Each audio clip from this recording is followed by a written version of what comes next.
It's on the bye. And, we feel really good offensively. Yesterday we played a good game, and tonight we did too. And obviously, going home and guarantee 3 games, that's very important. So now it's the best out of 5, and we play 3 games at home. These are plays that, the last 2 playoffs we've been here, we responded by well, we play well.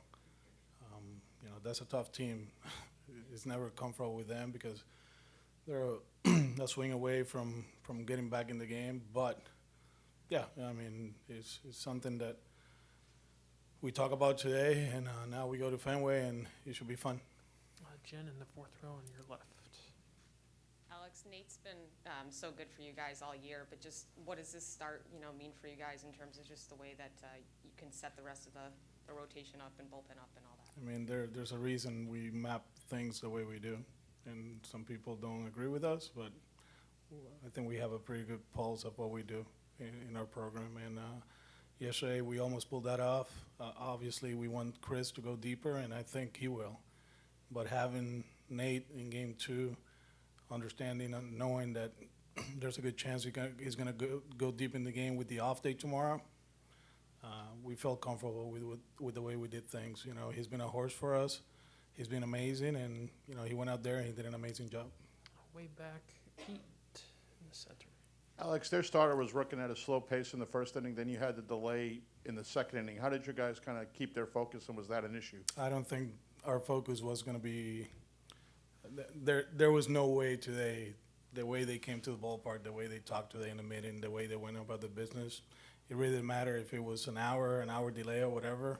We were locked in today. I think obviously yesterday was disappointing, but at the same time understanding what we wanted to do and go home and have 3 guaranteed games at Fenway, it really didn't matter. Also, were you concerned at all at how long it took Odorizzi to get ready? No, not really. They actually met to go over the scouting report, like if he was a starter, it was cool. They kept moving around, and Nate was good. So, I understand. It was weird. I never seen it that way, but understanding that he needs to be ready and to avoid injuries, it really didn't matter how long it took him. And way back in the left, Daniel.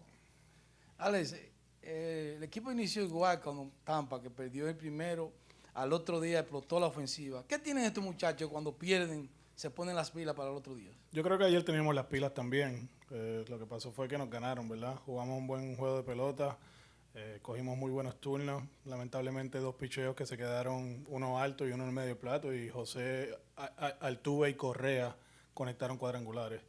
En este caso hoy los muchachos salieron, cogieron buenos turnos desde el principio, pero hemos hecho eso desde el juego del comodín, desde wildcard. Contra los Yankees cogieron buenos turnos, contra Tampa, a pesar de que nos blanquearon, cogimos buenos turnos. So, ofensivamente hablando, estamos en un buen momento. I'll go to Sean in the middle. Alex, what was the issue with Nate when you brought the trainer out in the 5th, I think, and did he He get slipped. I think he slipped. There was a big hole, so he slipped a little bit, and he made like a gesture, and he started stretching, but he said he was fine. It was actually kind of like his back, but he said he was fine. He came in, got the outright, and came in, and they check on him, they stretch him out, and there's no issues. Do 2 more for Alex, Chad, and then Alex. Alex, just what was Nate doing during the delay? Just hanging out with Bushy. I mean, there's nothing he could do. He just sitting there, moving around, stretching. I actually told him, hey, you can take as long as, whatever time you want, to get ready. And he's like, no, I'm good. So he treated it like a long inning. And do you have a Game 3 starter now? Not yet. And we'll go to Alex on the left. Alex, the offensive approach had been inconsistent at times during the regular season, with especially with strike zone management. What are you seeing in the postseason, and what you talked about the focus? What are you seeing in the hitters' meetings right now? There's a lot of conversations. I got a lot of feedback.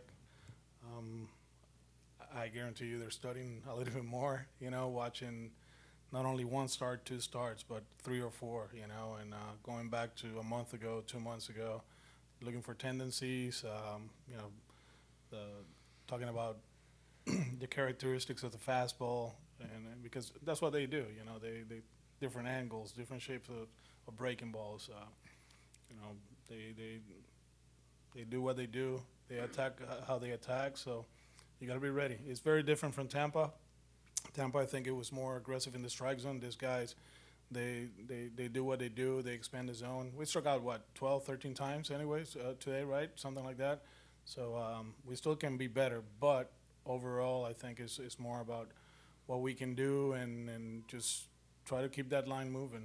I think it's, you know, when we have this humble approach, you know, that we're not trying to do too much, then big things happen. And JD, that was great to see, you know, going the other way. Rafi not trying to do too much and hitting the grand slam and so on and so on. So it's a very good approach right now. We're not getting greedy. Like I said a few days ago, it's not about hitting 30 home runs or driving in 100 runs. It's about, you know, winning 4 games against the Astros. So now we got 1, and now we got a Fenway. Alex, thanks a lot. We'll see you at Fenway. Thank you. Safe travels. Thank you, sir. Dusty Baker will be up next.